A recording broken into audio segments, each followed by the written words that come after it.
morning, good morning, good morning, good morning. Good morning, Peculiar One, Peculiar Talk, Peculiar One Counseling, all the good people. Good morning, morning to you. It is Saturday morning. It is a beautiful morning. Let me mute my phone. Sun is shining. I'm looking out the window with the clouds kind of sporadically placed. The beauty of the greenness of the land.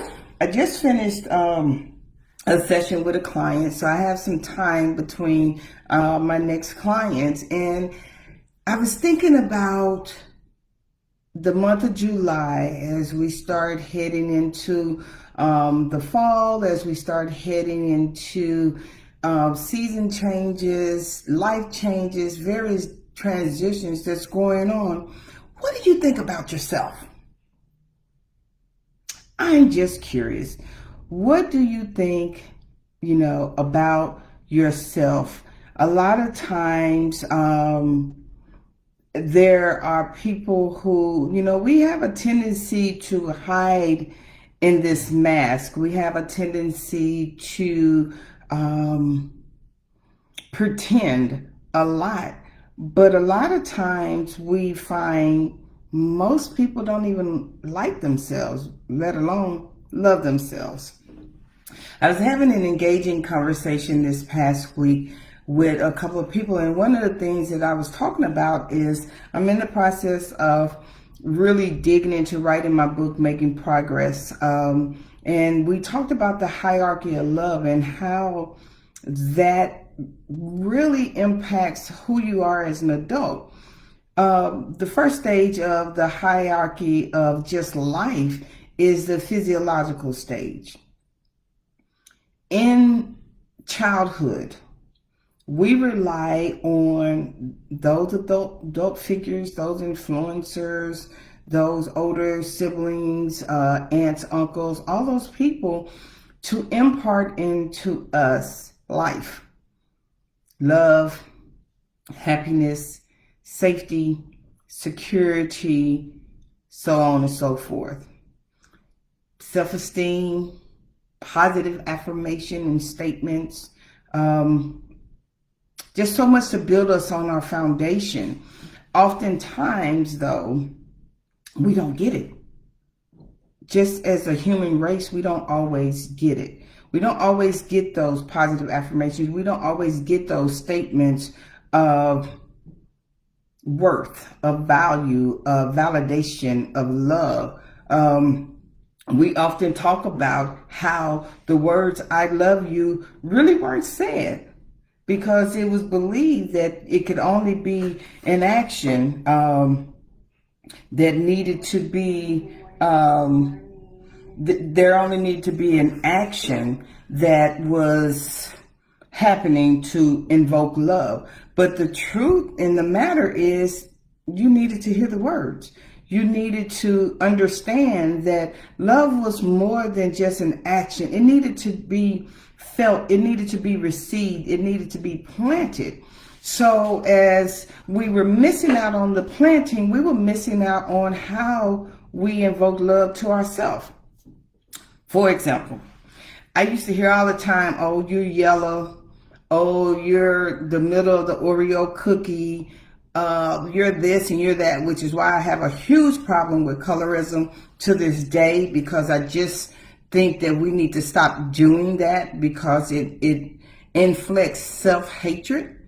And it doesn't allow you to be able to be your true self, because you're trying to live up to, I don't want to be the yellow person. I don't want to be the filling in the Oreo cookie.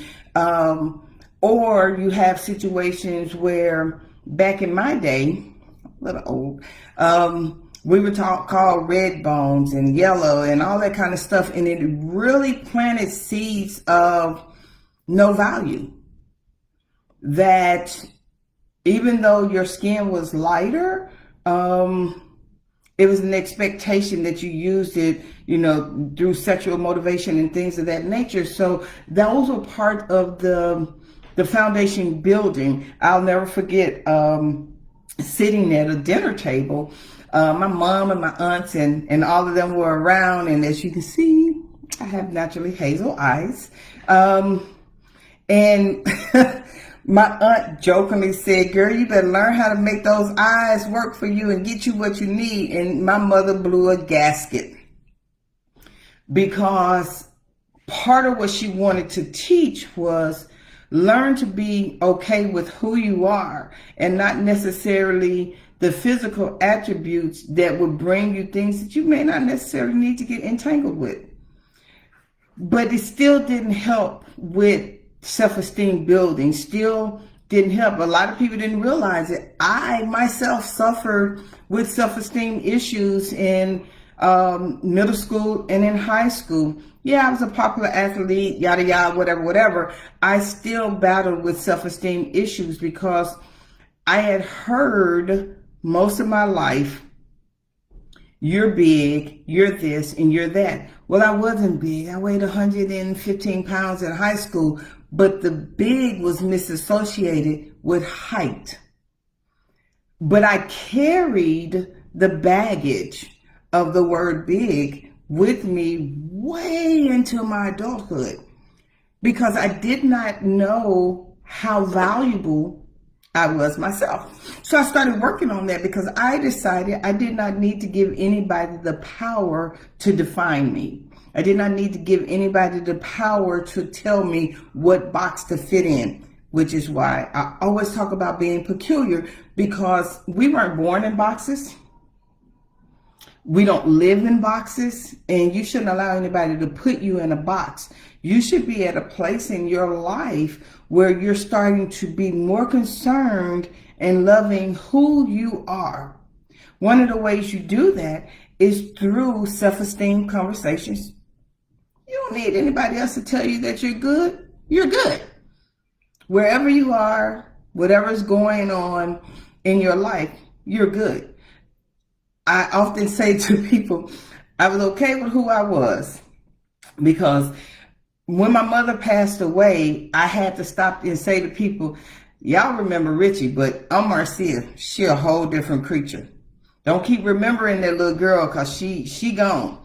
This is a grown woman that you're dealing with now.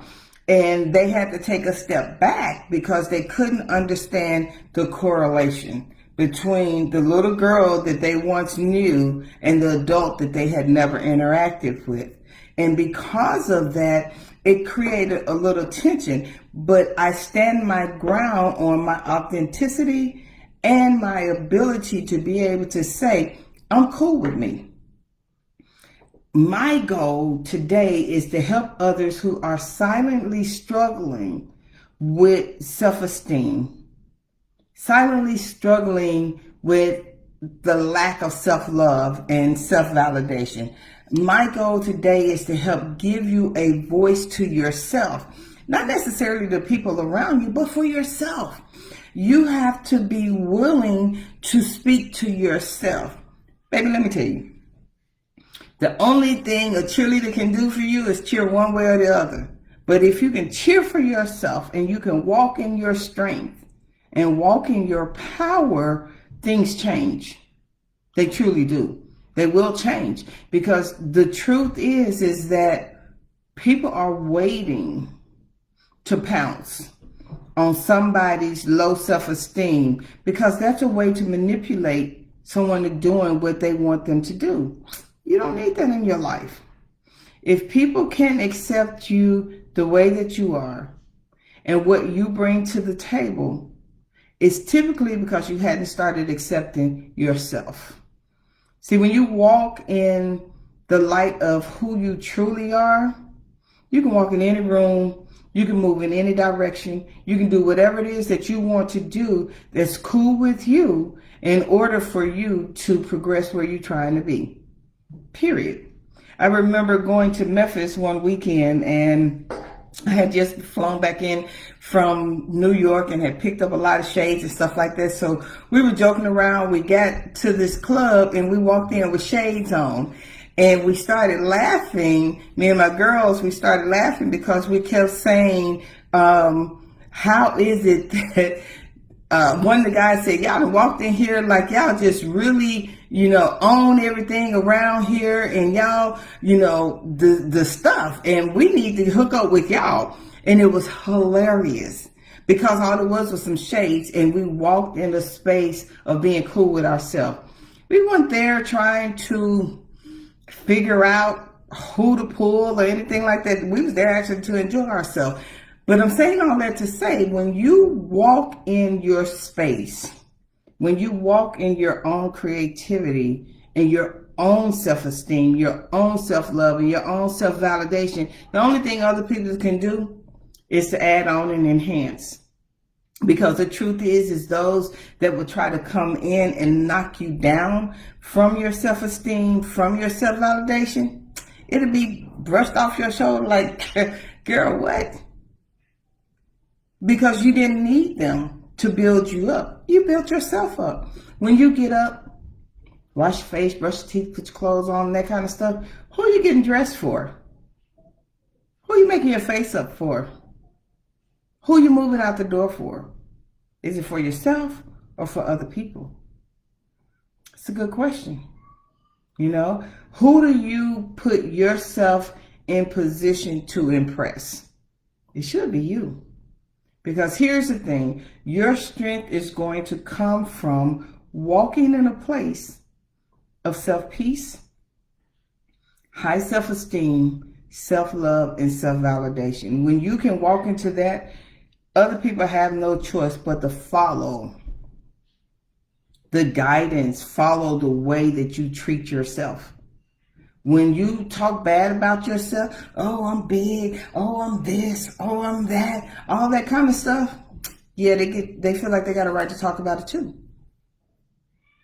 When you talk about, not being successful, whatever success looks like for you, when you talk about not accomplishing whatever you need to accomplish, whether it's weight loss, saving money, whatever it is, they feel like they have a right to talk about that too.